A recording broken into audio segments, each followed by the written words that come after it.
Students,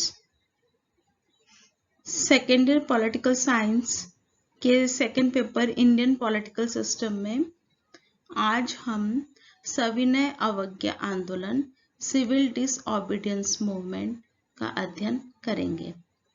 यह गांधी जी का भारत में दूसरा बड़ा आंदोलन था और इस आंदोलन ने भी भारतीय आजादी की नींव रखने में एक महत्वपूर्ण योगदान दिया था। सविनय अवज्ञा आंदोलन की पृष्ठभूमि का अध्ययन करते समय हमें सन 1923 से 28 के बीच की 3 प्रमुख घटनाओं का विशेष ध्यान रखना होगा, जिसमें सबसे पहले हम स्वराज्य दल की स्थापना को ले सकते हैं। स्वराज्य दल की स्थापना 1923 में इलाहाबाद में चित्तरंजन दास ने पंडित मोतीलाल नेहरू, विठल भाई पटेल, मदन मोहन मालवीय एवं जयकर के साथ मिलकर करी थी। यह कांग्रेस के अंदर ही एक दल था और इस दल का उद्देश्य ब्रिटिश साम्राज्य के अंतर्गत डोमिनियन स्टेटस प्राप्त करना था। फिर हम नेहरू रिपोर्ट की बात करते हैं। पंडित मोतीलाल नेहरू की अध्यक्षता में नेहरू रिपोर्ट का प्रकाशन हुआ था। इस नेहरू रिपोर्ट के द्वारा भारत के लिए पहला लक्ष्य डोमिनियन स्टेटस की प्राप्ति एवं पूर्ण स्वराज्य की प्राप्ति को दूसरा लक्ष्य रखा गया था। फिर 1928 में साइमन कमीशन भारत आया था। 1919 के एक्ट के क्रियान्वयन का अध्ययन करने के लिए, उसकी रिपोर्ट देने के लिए साइमन कमीशन का गठन ब्रिटिश सरकार द्वारा किया गया था और इसमें एक भी भारतीय नहीं था, इसलिए इस कमीशन का भारतीयों ने बहुत विरोध किया था।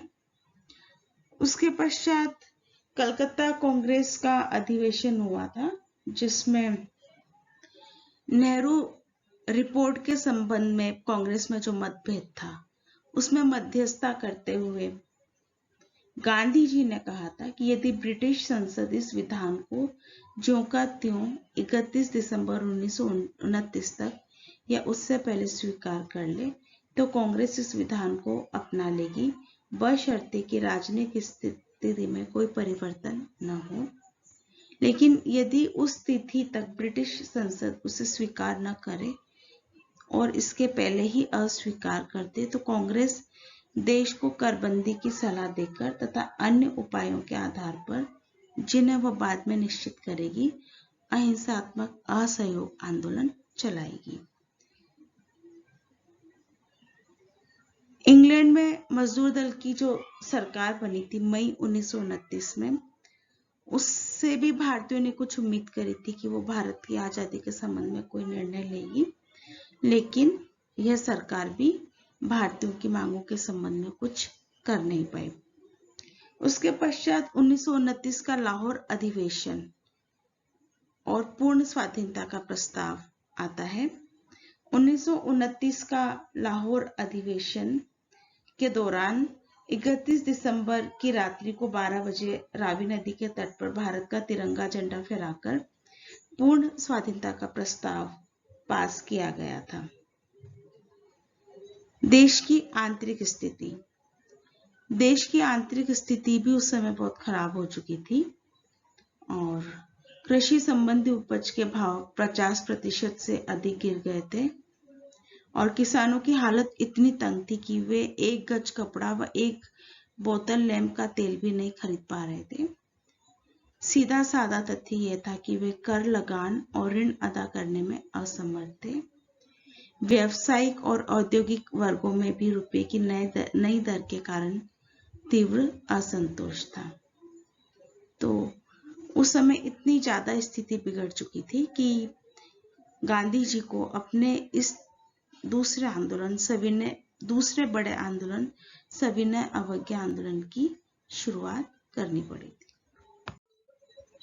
गांधी जी ने 31 जनवरी 1930 को वायसरॉय इरविन एवं British prime minister Ramsay MacDonald के समक्ष 11 सूत्री मांग पत्र प्रस्तुत किया था और ये 11 शर्तें जो कांग्रेस की थी वो ये थी कि सेना के व्यय में 50% की कटौती की जाए, सिविल सेवा के वेतन में 50% की कटौती की जाए, पूर्ण शराबबंदी को लागू किया जाए, राजनीतिक बंदियों की रिहाई की जाए, आपराधिक गुप्तचर विभाग में सुधार किया जाए, हथियार कानून में सुधार करके बंदूकों इत्यादि के लाइसेंस की स्थिति को नियंत्रण के अंतर्गत लाया जाए, रुपए स्टर्लिंग के विनिमय अनुपात को घटाकर 1 शिलिंग 4 पेंस किया जाए, कपड़ा उद्योग को संरक्षण प्रदान किया जाए, तटीय नौवहन को भारतीयों के लिए आरक्षित किया जाए, भू राजस्व में 50% की कटौती की जाए एवं नमक कर की और नमक पर सरकारी एकाधिकार की समाप्ति की जाए।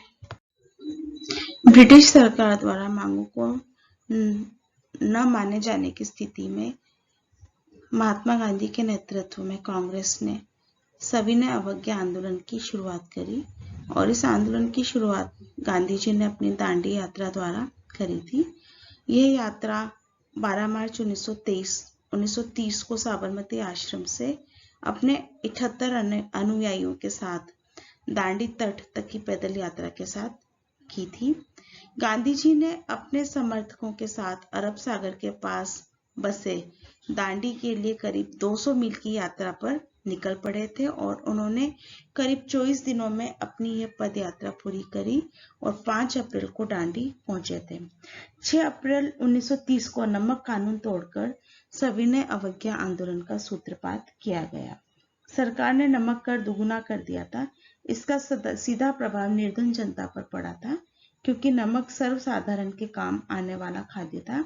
गांधी जी ने समुद्र के किनारे नमक कानून को तोड़ा था जिसके अनुसार सरकारी ठेके के अलावा लिया हुआ नमक रखना कानूनन गुनाह था। गांधी जी ने कहा था कि मैं स्वराज्य प्राप्त न कर सका तो रास्ते में मर जाऊंगा या आश्रम के बाहर रहूंगा। वस्तुतः दांडी यात्रा प्रतीक थी जिसके माध्यम से अंग्रेजों का प्रतिकार किया गया था। महात्मा गांधी ने भारत के राष्ट्रीय आंदोलन के इस चरण के दौरान आम जनमानस को स्वतंत्रता आंदोलन से जुड़ने के लिए पुनः प्रेरित किया था। उल्लेखनीय है कि दांडी यात्रा के उपरांत देश में हुए सविनय अवज्ञा आंदोलन में सामान्य जन के साथ साथ महिलाओं की भी भागीदारी रही थी। 6 अप्रैल 1930 को महात्मा गांधी ने सविनय अवज्ञा आंदोलन के दौरान होने वाली गतिविधियों के संबंध में कांग्रेस की नीति जारी करी थी जिसके अनुसार इस आंदोलन के तहत नमक कानून का उल्लंघन कर खुद के द्वारा नमक बनाए जाने का फैसला लिया गया। भारत में सभी देशवासियों ने सरकारी नीतियों एवं सरकारी कार्यालयों का जमकर बहिष्कार किया। इस दौरान लोगों ने सरकारी उपाधियों, सरकारी शिक्षाओं एवं सरकारी सेवाओं का जमकर उल्लंघन किया। इस आंदोलन के तहत ही देश के सभी नागरिकों ने ब्रिटिश शासकों को किसी भी तरह का टैक्स देने से मना कर दिया एवं ब्रिटिश सरकार की नीतियों का उल्लंघन किया। गांधी जी के इस आंदोलन के दौरान भारतीय लोगों द्वारा विदेशी वस्तुओं एवं विदेशी कपड़ों का पूरी तरह बहिष्कार किया गया एवं विदेशी वस्तुओं को जलाकर नष्ट किया गया। इसके अतिरिक्त हिंदू अस्पृश्यता को त्यागने का भी उन्होंने आह्वान किया था एवं शराब की दुकानों पर धरना देने का आदेश जारी किया था।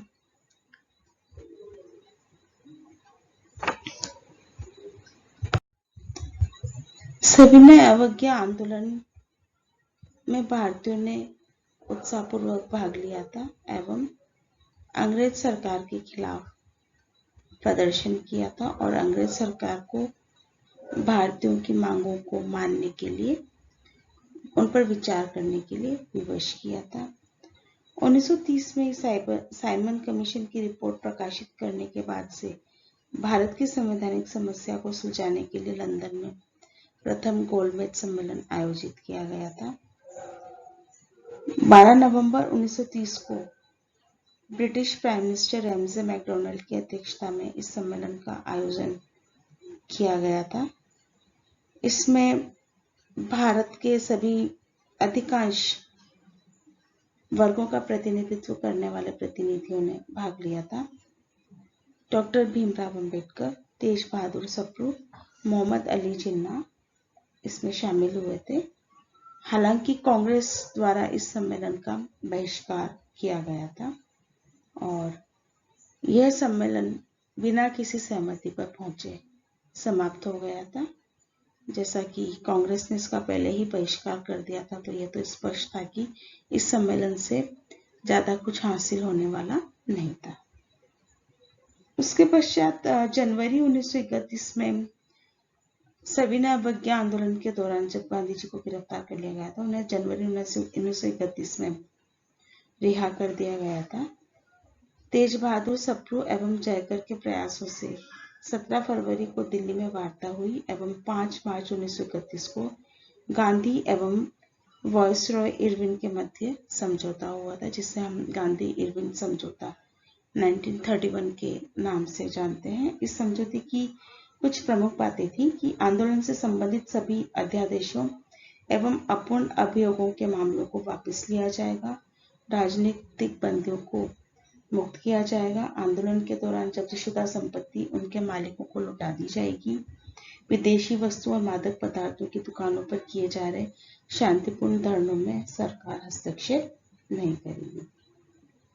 इसके अलावा भी और बहुत पॉइंट्स थे, जैसे कांग्रेस ने फिर आश्वासन दिया था कि सविनय अवज्ञा आंदोलन को समाप्त कर देगी और निकट भविष्य में होने वाले सेकेंड राउंड टेबल कॉन्फ्रेंस में कांग्रेस भाग लेगी, पुलिस जातियों के खिलाफ निष्पक्ष जांच की मांग वापस ले ली जाएगी, इत्यादि इत्यादि। उसके पश्चात द्वितीय गोलमेज सम्मेलन सितंबर 1931 में प्रारंभ हुआ था, जो 7 सितंबर 1931 से 1 दिसंबर 1931 तक ब्रिटेन में हुआ था और गांधी जी इसमें कांग्रेस के प्रतिनिधि के रूप में शामिल हुए थे।